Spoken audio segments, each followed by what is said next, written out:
demonstration that's also going on outside, and you can visit that afterwards. So for the next few minutes, I'm going to hand over to Nuno Oliveira from JPIK.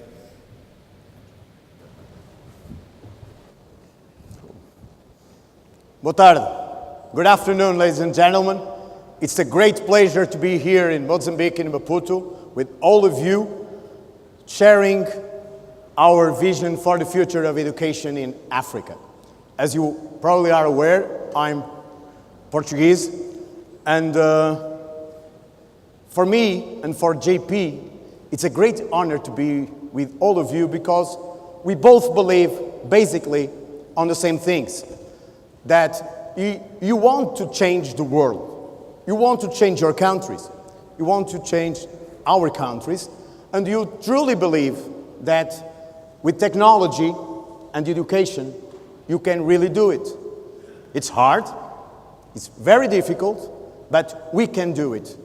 You all want to change your world, your neighbors, your cities, and your countries. You want to make a difference in the life of your citizens. And that's why you came all over Africa to be here and to discuss possibilities, solutions to achieve even more. That's our common goal. That's our common dream. And I'm so excited about this. I'm so passionate about this as you are. Because I see in many of your eyes something like Martin Luther King. He said, as you know, I have a dream. But he didn't say, I have a dream, but I'm not sure if we are going to do it quite well. And it's really necessary to take the lead, to take the chance, to take risks in order to achieve so important goals around the world. And we, at JP, we also truly believe that it's important to, and it's possible, to transform the way of teaching and the way of learning through ICT, and with that, with education, it's possible to transform the world. That's why that we accomplished this United Nations initiative of Global Compact, because we really truly believe that on a sustainable way. And I really think that all of you today here believe that one of our goals are these ones: how to provide quality and universal education, and with that, to promote equal opportunities for boys and girls all around the world. And who is JP? Nick did a great job last year talking a little bit about our track record. But everyone in the world, everyone in Africa and the other countries, everyone in the industry knows us as being the number one. Number one in deploying large-scale projects in education around the world. That's who we are. We are the leaders worldwide in deploying large-scale projects, ICT projects in education. And our track record tells us that we already reached more than 14 million kids all around the world. We have reached more than 300,000 teachers around the world in more than 20 large-scale projects, basically all around the world. These are basically a map just showing how many students and teachers we have reached in both geographies. Everything starts in Europe, in Portugal, my country, as you know. Then we went to Latam, where we deployed something almost 12 million devices and people and kids reached in the past 8 years. And now in Africa, where the big project that we have nowadays in Kenya, as you know, deploying this quantity of devices. And for the These services have been commissioned and allocated for the development of many sectors. For the past 10 years, this is our track record. These are the projects that we have done since 2008 in Portugal, in Magellan, and then Latam, in Venezuela, Argentina, Uruguay, and so on, and so on, and so on, till now, where we are in Kenya, actually. And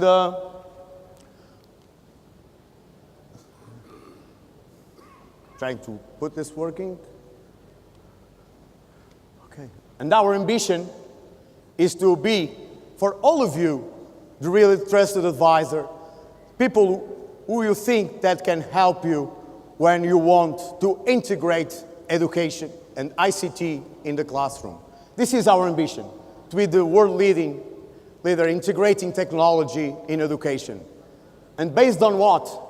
Mainly on three main pillars. We are going to be very good and proficient in executing and deploying projects worldwide, as you already know that we do, but also with through main pillars, our devices. Not a regular device, but devices that were designed to be used by kids, devices that were designed to be used in the classroom. And this is a completely different value proposition. And you will see, as policymakers, that the total cost of ownership of this kind of devices is much, much lower for you and your institutions and your budgets than regular ones. And also the solution. How can you manage differently a classroom, a school, and all the whole system that you have, especially involving the entire educative community. This is really important for us. And how do you do that? Something like the local concept. We are a global company. We think globally. We have an understanding of the global marketing of the world. But in all our projects, we do it locally. We think locally. We do local interventions. We do it with the people in the countries. We don't have a solution for the entire world, not even for Africa at all. We really needed to address the specific needs of each country, and we design the projects with you. And that's really different approach that many of other companies do around the world, but this is how we like to do that. We truly believe that with this approach, we can get a sustainable approach, because the most important thing is not only technology, it's important, but the deploying part of it and the engineering part is also important, but the core of it is pedagogy. How can we transform the way of learning and the way of teaching with technology? And that's the core of everything. And only with these three pillars of our approach, we can really get a sustainable approach on large-scale projects.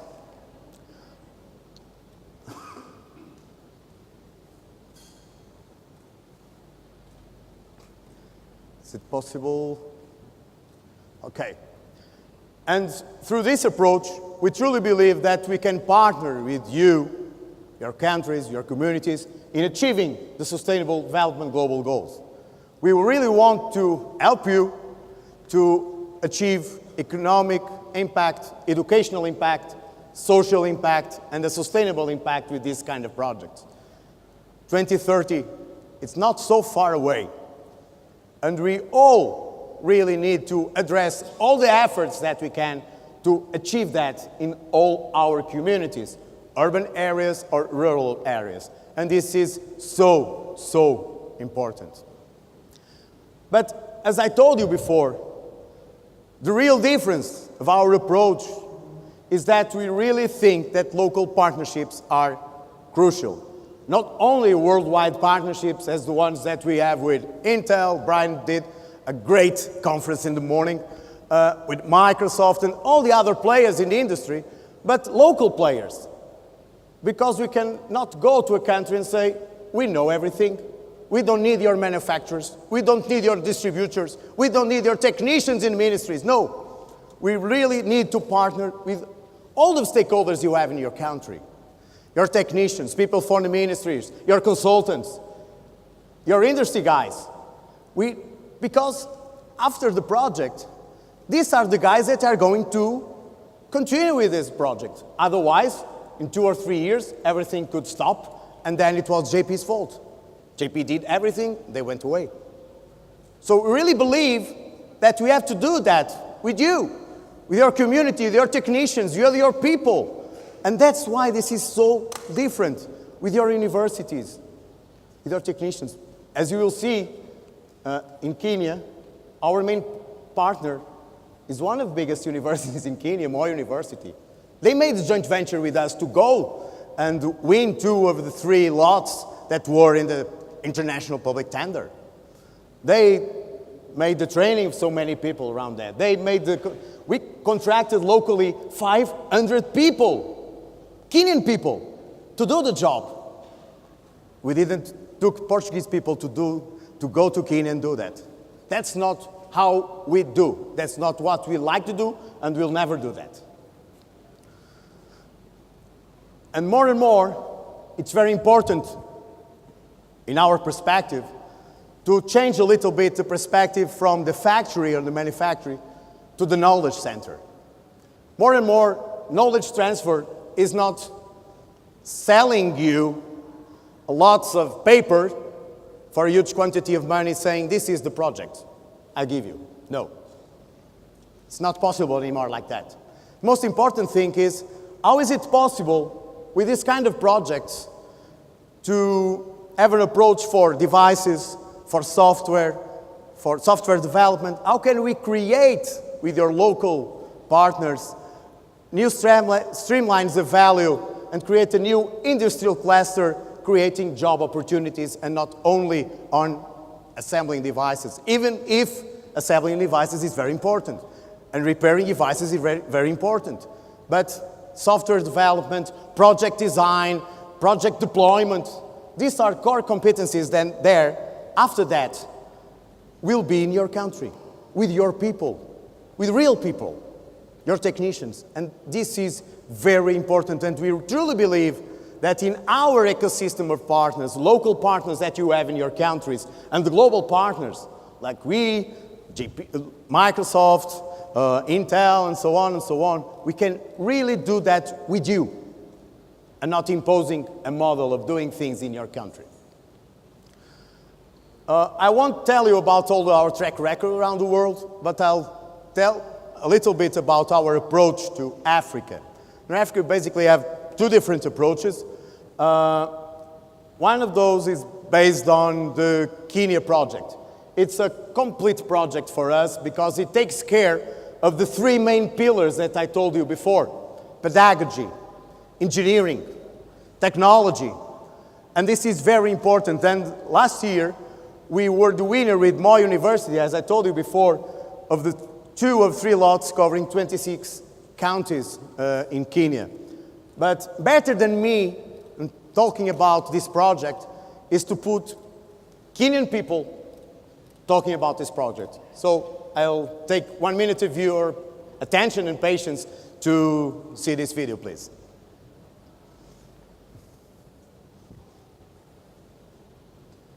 On the initiative to supply children commencing primary schools with laptops.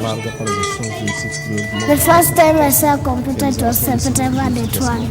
My first computer I used when I was 20 years old. Imagine what the kids at 7 years old are actually going to be able to do. The laptop ushers the new beginnings and an enormous birth.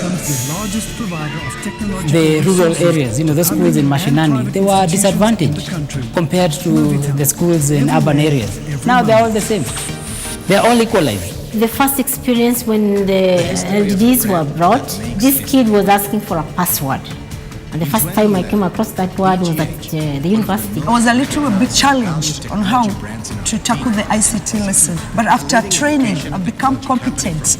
By the end of this year, we will have developed a new curriculum focusing on delivering content on a digital platform. Mamangu anafurahia nikitumeza LDD na pia kukunywa chakula cha Kwenye wanafunzi ningependa kuambia hivi, mujifunze kuzitumia. hizi tarakilishi. I'm happy that it has started. It is sickening if it will not continue. Using the strength of both groups in 2011, Positivo BGH. Impressive, right? But as I told you before, this is only possible because of the three pillars approach. So technology. We are doing the installation and commissioning in more than 14,000 public primary schools. We are deploying actually more than 120 classrooms per day. And in many places, as Brian told you in the morning, there were not even electricity at all. It was this project that pulled also the utilities to go there and solve these problems. And this is huge to start changing some areas. So we are delivering more than 700,000 devices till the end of this year. And this is only the technology part of that. After that, another pillar, pedagogy. We are training actually more than 40,000 teachers with Boy University, of course, and all the local partners. And this is huge. It's not only delivering the device to the teacher and to the kids, not only teaching them how to use a computer. It's much more than that. How can we change the way of teaching? How can we change the way of learning if you use ICT in the classroom and not only doing the same things, thinking the same things, accessing the same things, but with a computer? Small change will be done if we think like that. If we only think that we are going to do the same things, but now using a computer. Not good enough approach. And they are also doing the impact analysis, evaluation during the project and after that.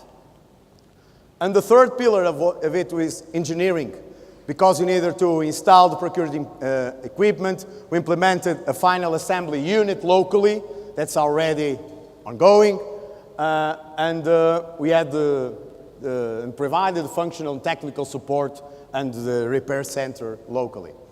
And this is what was important for Kenya at that moment. This is a good approach, but it cannot be copied all around the world, or not even all around Africa. You want to do something like that if this can feature if it can match your needs, the needs of your country. We can design something like that if it is the accurate and adequate value proposition for you. And this is the most important message that I also wanted to give to you today. But I'll take the chance, some more minutes of your patience, because it's not only about technology. It's really about the future of our countries and how we can do different things and how can we really change the way we live, the way we teach, so we can change the way we live in the future. And in many places, as you understood, all around the world, but also in Africa, we arrived there and there were not at all any kind of infrastructures. No schools, or the schools were not good enough to teach. So we designed a different approach, a pop-up school that you can visit outside during the cocktail in the garden after this presentation. And the idea is, how can we design a building that through education can enhance the entire community? The idea is to install anywhere a building that can be a school during the day, and in the afternoon, in the evening and weekends can have different uses. Can be used by the entire community and not only for teachers and for kids. And the idea was to give this kind of access where there were no facilities at all and with more remote regions, preventing children to travel a lot. Then this was basically the main idea of the project. So we designed this approach, and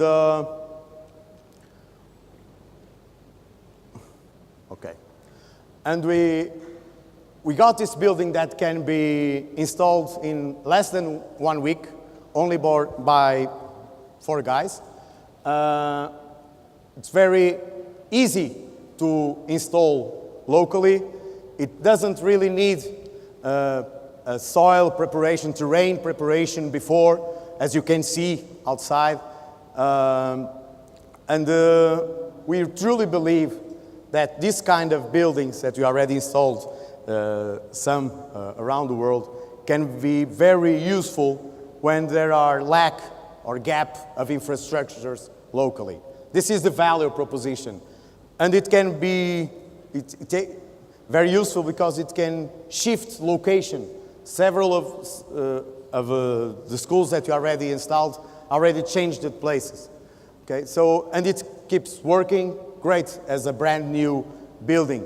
This is basically the value proposition with pop-up school that now already has solar panels, so it can be autonomous. It's also batteries, so it can use not only the devices if you want to put inside, but also the lighting, the air conditioning, and everything. And it's also connected to the world. Why? Because if there is no connectivity at all in its place, you can put a contact access point, as we will see, and you can connect teacher devices and student devices with the contents that you decided to put inside this classroom server. And when you have internet or broadband, you can connect everything in a seamless way. It will continue working. So if you are in an online environment, it will work fine. If you don't have internet connection, you can simulate an online connection even in an offline world. And that's great. You already made some installations in 14 countries around the world, in Latam, in Europe, in Asia, and here in Africa. You can see one of those outside. And our idea is, how can we use this approach for real projects? I'm not saying the name of the countries that we are making some projects. One of the projects, something like a school for all. And imagine a country that has some lacks of infrastructures, so it needs more classrooms, and has the goal of installing 1,000 of these buildings in less than 1 year, and putting technology in 10% of these classrooms, if there is budget for that. But the most impressive figure is, how can we install 1,000 new classrooms in less than 1 year? So the idea is to, as I said before, more than a school by day, it will be a community center, a multimedia center by night and weekends, and it will also have a mobile network diffusion antenna, so you can connect the entire community to internet. So it's a multi-purpose use. It will be a school, it will be used also for the entire community. It will be a training center. Some of the buildings can be health centers and cyber centers.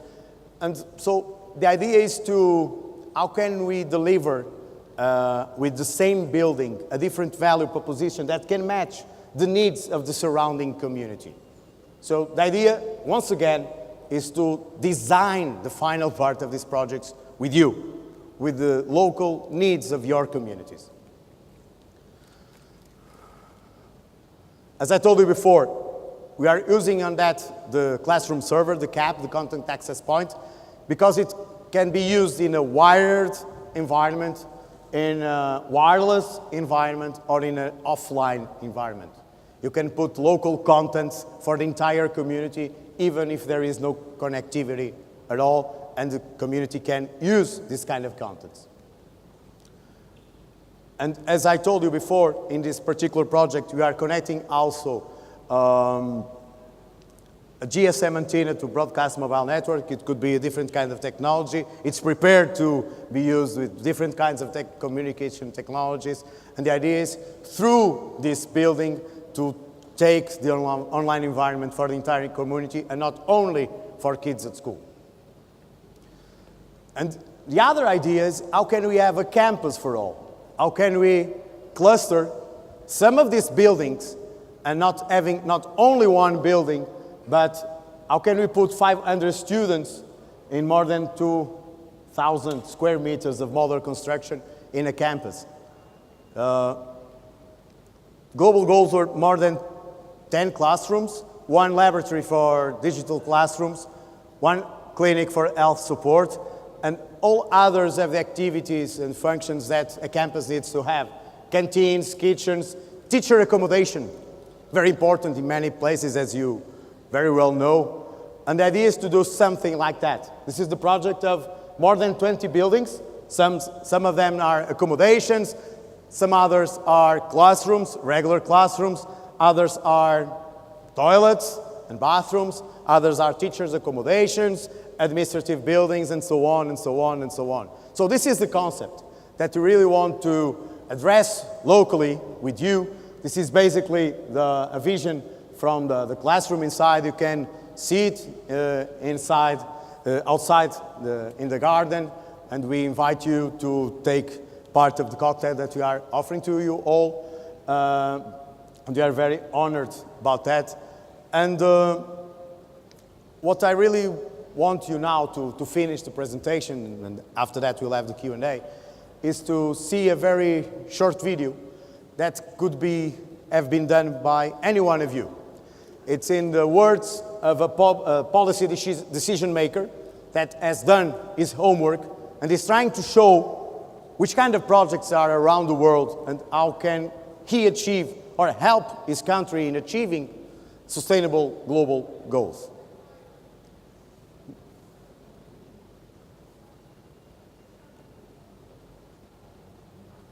The United Nations launched the Global Goals for Sustainable Development. As a government member and citizen, I'm deeply committed to foster these goals in my country and to promote economic and social wealth through education. In my quest, I went around the globe to learn which ideas are already being implemented. In Portugal, they have an ongoing project for first school grades that stimulates the use of computers and broadband. Venezuela, in collaboration with the Bolivian Ministry of Science, Technology and Innovation, is implementing and operating a local assembly plant. In Uruguay, with the government's support, they have a plan that's distributing technological solutions for education and a project that provides technology and digital access to advanced age groups. Through this project, Movitel becomes In Bolivia, they're refurbishing an old factory, constructing a new one, and promoting technical training and consultancy. Everywhere, every moment. Kenya is deeply invested on a large-scale training program that's taking the country into the digital world. In El Salvador, there's a program supported by the president to ensure that each school has access to the best technological tools. All these successful projects are part of a multidisciplinary and integrated worldwide ecosystem that's empowering sustainable development and economic growth. Let me show you how the inspiring knowledge ecosystem works. With technology, it distributes devices, creates tools and software that impact the whole educational community. Through engineering, it builds assembly units and support centres that create jobs and stimulate the economy. With pedagogy, it guarantees that everybody's included, receives training, and everything is measured. The ecosystem can even be tailored to fulfill each challenge-specific requirements, from early conception to final deployment. Engaging all stakeholders on a dynamic network, powered by state-of-the-art intelligence. Just think about this, 2030 is still far away, and so many countries are already getting results with the inspiring knowledge ecosystem. I know mine is. What about yours? In both Latin and Africa. This is one of our biggest reasons.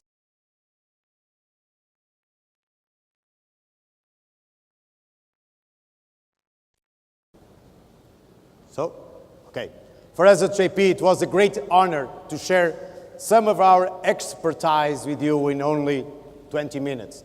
But the most important thing for me and for us in JP is how can we take advantage of the next 2 following days to learn with you? How can we really share experiences? That's why we are here, to be with you, to talk with you, to be challenged by you for the real next future in the short term and medium and long term. Thank you so much for your presence here. Thank you so much for your energy and expertise in changing your world, in changing your countries, in changing your communities. Thank you so much.